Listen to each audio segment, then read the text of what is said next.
I was chosen to read the following prompt. White Americans have way more advantages than Black Americans. I think I'm a rarity here. It would seem so. Do white Americans have more advantages because they're white? Or do just white Americans have advantages because of historic factors? I think that people want to argue at the end of the day over whether it's because you're white or not. I think that the answer is because you're white in the past, and that's how it kind of carries over to today. You know, even in times of the United States history where Black people tried to build wealth, you know, with the Tulsa riots and everything, where this wealth has been destroyed.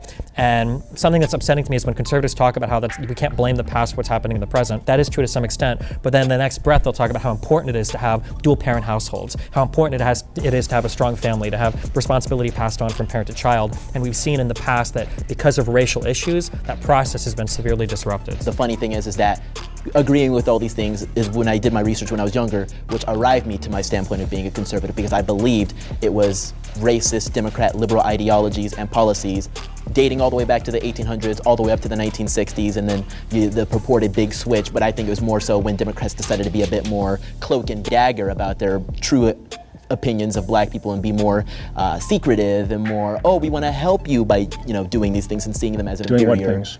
Affirmative action, welfare, all sorts of things that eventually ruin our culture and place us where we are now. So but I want to get back to the history of it, because we're talking about. Well, I just want to make sure we're clear. Giving them money hurt them, right? Is that what you're saying? Well, yes, giving them, because if your father's out of the home, that's when we give you the money. If you're living in this housing, so then give them the money while the dad's rent-free. Well, then give them the money while the dad's in the home. If you're working this amount of hours and getting less than this amount of dollars, you're getting money from the government. Yes, it is incentivizing. You're throwing the baby out with the bathwater. I don't even know what that means in this scenario, because yes. You want to talk about throwing babies out with the bathwater? Margaret Sanger wanted to exterminate the Black race because she thought they were weeds. So yeah, we can literally talk about throwing the baby out with the bathwater. That's what Margaret Sanger, that's what Democrat policies wanted to do to my people. So that's why I feel so strongly about it, because it is these policies that date back centuries that were built off of the death and poverty of my people. Let's take a breath. So, I'm breathing. Okay. So a lot of babies aren't, but I am, sadly. I don't know what that means. When I say throw the baby out with the bathwater, you want to completely get rid of welfare, okay? Or at least I don't want to put that on you haven't said that, but the conservative apparatus does, clearly. So giving money to a group of people does not hurt them. I mean, sure, if you're talking about a lottery, you just take money. But yes. there are strings attached to that money. Take all the money. There are strings attached to that money. Give them millions. Make them all millionaires. I don't care.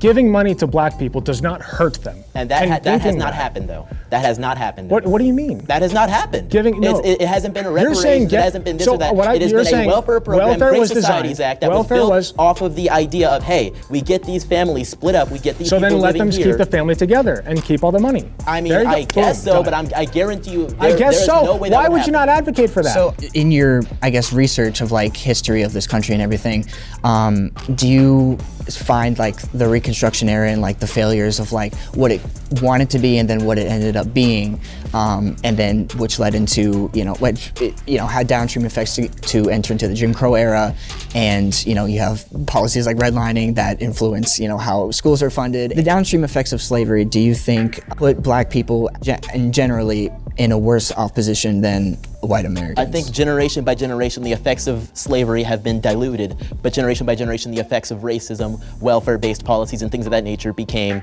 even more great. So in the 1880s or so, when we had our first Black members of Congress, which were indeed Republicans, I think that was a great start for things, but obviously we had terrible things that happened, like the Tulsa massacre, among Black people being chased out of their homes by the KKK. Sure. All funded by the Democrat Party, all supported by the Democrat Party. Well, I need to stop you there.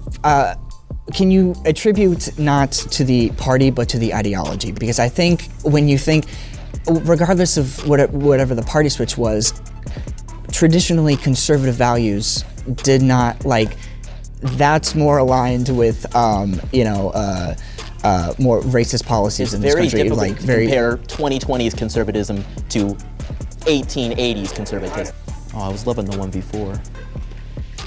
So personally, I feel like there's really only one thing that white people have a true advantage over Black people with, and it's that white people are less likely to be forced into a box. It happens with Black people onto other Black people, but it especially happens with white liberals onto Black conservatives, where we are told that we are supposed to think a certain way, be a certain way, and if we're not, then we're called all these names like etc. And the worst of all is bootlicker, because I hate when a white liberal tells me as a black man that I'm a bootlicker, because then I ask, whose boot am I licking? Because you're telling me as a white person that me as a black person that I'm licking your boot because I don't think in this box that you want me to frame my mentality in. That to me is real racism, and that's what we need to stop allowing to happen to us, because black people are so quick now to not branch out and to have new ways of thinking, or to go into careers like agriculture and these other career paths that black people don't typically get into. It's not because of racism stopping them from getting in there. It's because we're told for so long that you have to follow this path and you have to think a certain way. I think America is a great place for a black person. I think I'm an American. Anything that's available to you is available to me and mine. I've personally never experienced white people having way more privileges than me. Like, I'm sure you could find certain institutions where black people are treated differently, but in general, I don't think that I've missed out on anything because of being black. And if anything, it's given me more of a voice because people will want to hear what I say now because I'm black. So if anything, I have more of a platform now just on the basis of being a black conservative and saying what's not popular than I would if I was just a white person who was also conservative.